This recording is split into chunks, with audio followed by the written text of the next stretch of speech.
Graham Hancock, our guest, right here on Coast to Coast. Two individuals I want to talk about this hour, of course, is the work of Rick Strassman, and also we'll talk about Francis Crick again as well. But tell me about Dr. Strassman. Okay, well, Dr. Rick Strassman is a fascinating man, a brilliant scientist, and he's a psychiatrist at the University of New Mexico. And back in 2001, Rick published a very important book called DMT, The Spirit Molecule. And that extremely important book outlines the results of his fascinating research. This was the first research using hallucinogens and human volunteers that had been authorized by the federal government of the United States for more than 20 years. And Rick started this research in the 1990s and finished it in the late 1990s, using hundreds of volunteers and administering to them the powerful short-acting hallucinogen DMT, which is also the principal ingredient of the ayahuasca brew in the Amazon. Now, in the Amazon, because it's mixed with another plant, the effects last much longer. They last 2 to 3 hours. Whereas DMT, given in pure form, as Rick Strassman did at the University of New Mexico with his volunteers, produces an extremely powerful out-of-body journey into another realm that lasts only about 20 minutes, and then full normal consciousness returns.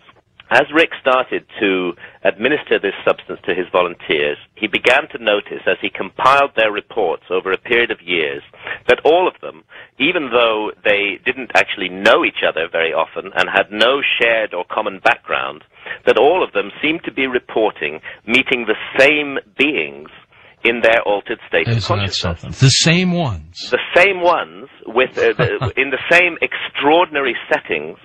And that these beings seem to want to communicate with them and communicate information to them. But even more intriguing, 80% of the volunteers reported experiences that were absolutely identical to the experiences that are reported by UFO abductees, by people who believe they've been abducted by aliens on board UFOs. And many of the same things that the beings are reported to do to alien abductees, such as putting implants into their bodies, doing strange experiments on them, interfering with their reproductive system, manipulating their DNA.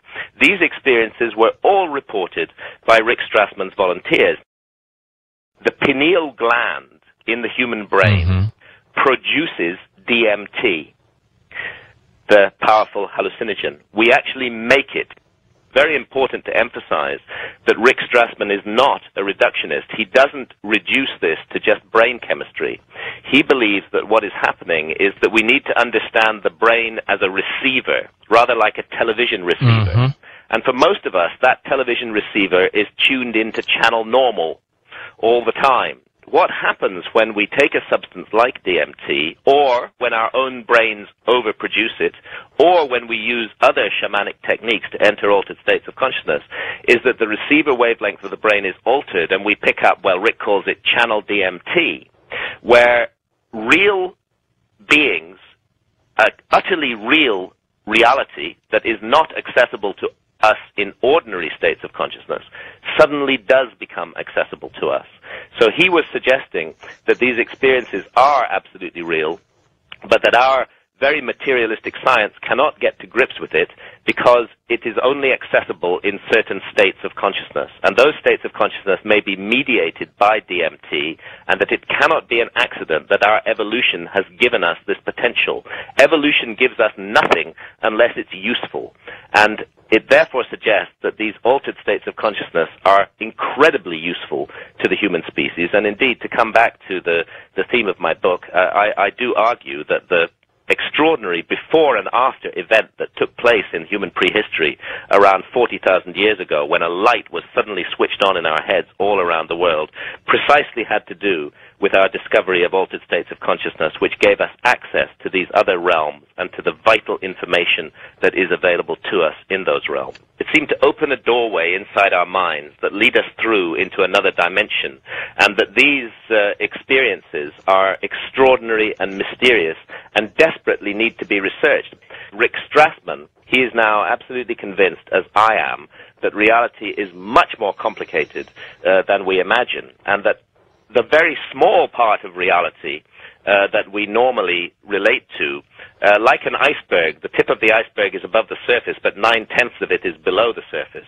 9/10 of reality may be below the surface of our normal everyday consciousness, but it may be vitally important for us to find ways to access that other 9/10 of reality below the surface, and that's what altered states of consciousness appears to allow us to do.